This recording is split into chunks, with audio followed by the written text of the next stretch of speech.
Urban Explorers, what is the creepiest we're not alone experiences you've had? Story 1. I live in a big US West Coast city, in a neighborhood where most homes go right up to the sidewalk property line and have a yard and back. My place is the opposite. House is at the back of the lot, front yard keeps me buffered from street noise. It's a nice, dark little oasis in the city. My house has a double door/split door so the top can open independently of the bottom. I often leave the top open when the weather is nice. I'm sitting on the couch in the living room, all of 15 feet from the door.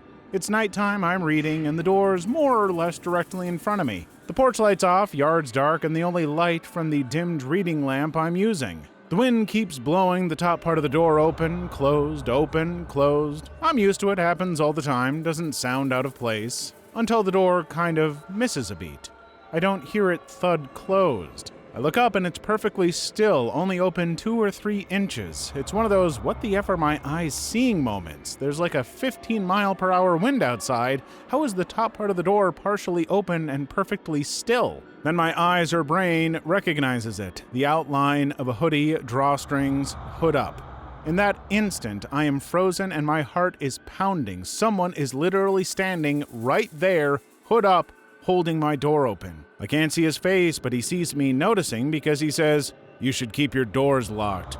Mother effing what? Now my adrenaline kicks in. I jump up shouting. He bolts. I get the porch light on in time to see him running out the gate. I still wonder how long he'd been standing there or what the F he was doing/thinking. The door has been very freaking locked since then. Okay, either that was someone who was thinking of squatting or robbing your place, or that he's the single most sinister Good Samaritan I've ever heard of. It's like that Scared Straight program where they bring kids to prison and scare them out of a life of crime, but on a much smaller and more personal level. But hey, clearly the guy gets results. Story 2. I've only been brave enough to do urban exploration once. Well, twice I guess, but the same location both times. Near an apartment I used to live in, there was an old hotel that was abandoned and boarded up. One night a friend was over and hanging out with me. We had a few drinks, and in a moment of inebriated bravado, a little tipsy but not fall-down drunk at all, we decided that exploring the old hotel would be a brilliant idea. We made our way over and explored a couple of the rooms. The doors were on the outside, so it may have been a motel rather than a hotel. I'm not sure the difference. The rooms were moldy, dirty, broken down, but didn't have anything unexpected. There was some graffiti on the walls and some used condoms on the ground, ew, in the rooms. Then we went into the office/lobby area. As soon as we walked in, we froze. There in the distance in the darkened lobby was a man staring at us. He didn't move, just stood there and stared at us. We bolted quickly and ran at a full sprint back to my apartment. Thankfully, the man, homeless drug addict we didn't know, didn't follow us. A few days later, my friend was back over during the day. We were talking about the experience with the hotel, and this time, spurred on by daylight, decided to look in the hotel lobby again. When we entered, the man was still there, standing in the same spot, staring us down, and made of cardboard. We had gotten freaked out by a cardboard cutout hawking the hotel's website and online bookings. Oh, I love this one. Story 3. This was back in the summer of 2012. Every morning my mom used to take me and my brother to our grandparents while she went to work. My grandparents lived in a really isolated rural zone. Near my grandparents' house, there was a huge abandoned factory, and I've always wanted to see what was in there. So I begged my uncle, he lived at my grandparents' house, to explore that building. He said yes, so we went to the building and searched for an opening to get inside. Once inside, we started to look around the place and obviously found nothing except old machines and stuff like that. When we were about to leave, we heard noises coming from upstairs and then steps. We saw a shadow coming toward us, so we got the feck out of there running. A few days later, I was at my grandparents' house with all my cousins. Suddenly, the neighbors rang our doorbell and told us that there was someone breaking into our back garden. My uncle went to check while one of my cousins called 112, local police number. Soon after the call, my uncle came back inside and he told us that he saw that guy that had broken in running towards the old abandoned building. I never discovered if the guy in the building and the other in the garden were the same person. Pretty fricked up story. Hey, turnabout is fair play. You broke into that guy's home, he breaks into yours. It's only fair. But on a more serious note, folks, be careful exploring abandoned buildings. You don't know if there are people hanging out there, and if there are, you don't know what they'll do if they find you. Story 4. Rural Experience. A graveyard behind my high school in the middle of cornfields was a go-to driving around spot because we had nothing else to do as teenagers.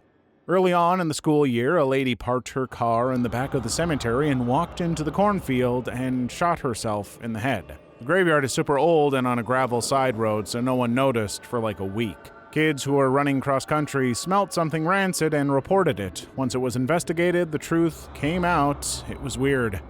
She wasn't even from my area. She drove around 2 hours here and had no relation to anything around the area. No note was left. It was really bizarre. Anyways, we were driving around months later telling the story to some younger students, really trying to freak them out, but when we turned the corner to pull into the graveyard, a random car was parked in the back of the yard. We slowly rolled up on it while all of us were losing our minds, only to see a topless woman sit up from the backseat followed by a topless man. Awkward, but that was the tightest my butt had been cinched up to that point of life. Story 5. My friends and I were exploring an abandoned restaurant in this beach town one winter night. We snuck in through a broken window on the shore side to avoid being spotted by any cars driving by. Overall, inside, it was your typical abandoned restaurant, but was still really cool to check out. There was a long bar, tables tossed about, etc. We walked downstairs into a wine cellar and started walking through the labyrinth of hallways. The basement was deceptively larger than we would have expected for a beachside restaurant. Anyway, we wandered into this room off one of the hallways and shine our flashlights in the corner, and we see an unmade bed/cot with all the trappings of someone currently living there. A safety razor next to the mirror, random other belongings. Our stomachs immediately dropped as we realized we were currently in someone's living quarters and promptly noped the frick out of there. To this day, we still don't know if the person was hiding in the basement with us, waiting for us to leave, or if we stumbled on it while they were out and about. Either way, we couldn't shake the feeling of being watched by someone from the shadows of that basement. I thought this was going to be a Goonies reference. Wait, it isn't? Fine, I'll put my shirt back down. No truffle shuffle today. Also, no joke, I literally just got done working out in my Goonies t-shirt about an hour ago, so that's a fun coincidence. And, hey, see my last comment when it comes to going into abandoned buildings. I mean, I know that is implied with all of these urban explorer stories, but I just felt it was worth one more mention. Story 6. We had finally worked up the courage to explore this super scary-looking dilapidated house. It was boarded up really solid, nobody was getting in and out without a ton of work prying off boards. We searched exhaustively. The easier way was just to make the damaged drywall on the back wall a little more damaged to widen the hole. As soon as we stepped in, there was something vaguely human-shaped at the top of the stairs we both saw. We bolted in terror. Of course, me and my friend were only 9 at the time. It was probably just some homeless dude better at finding entrances than us. As an adult now, I really want to go urban exploring in the New York City subway's abandoned stations, but I need to meet someone familiar with all the new post-9/11 security crap because I'm paranoid about it. An even more exciting target is the abandoned 19th Street Path Station. The only even semi-modern footage is just blurs captured from passing trains, not any better than I can catch myself. But I think their security is tough. There are keypads at the tunnel entrances, presumably to disengage some security thing. Story 7. So there's a moderately well-known abandoned mental hospital close to my town. A few months back, a few friends and I went to explore a bit. Not a rare thing for people here. We found this setup of a few folding chairs and a couple of old mattresses with blankets and whatever else you'd imagine on them. We chilled there for about 10 minutes and then went on with our adventure upwards. Pretty uneventful from then on, a few really cool graffiti murals, awesome view from the roof. When we were coming back down, we passed through the room and all the chairs were folded up and neatly stacked against the wall and the beds were made. Or at least as close to that as it could have been. Whoever did it would have most likely known that we were there and waited for us to leave to do all of that, as it was only a time frame of about 45 minutes. No threats or anything, just an eerie feeling of being watched in an abandoned mental hospital.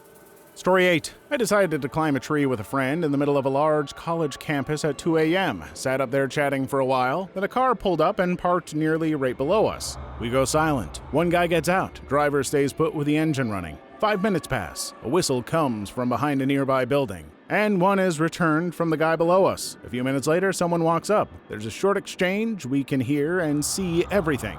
The guy walks away, and the car leaves. We are silent. 10 minutes pass. We hand gesture and decide it's time to go. We dropped out of the tree and ran.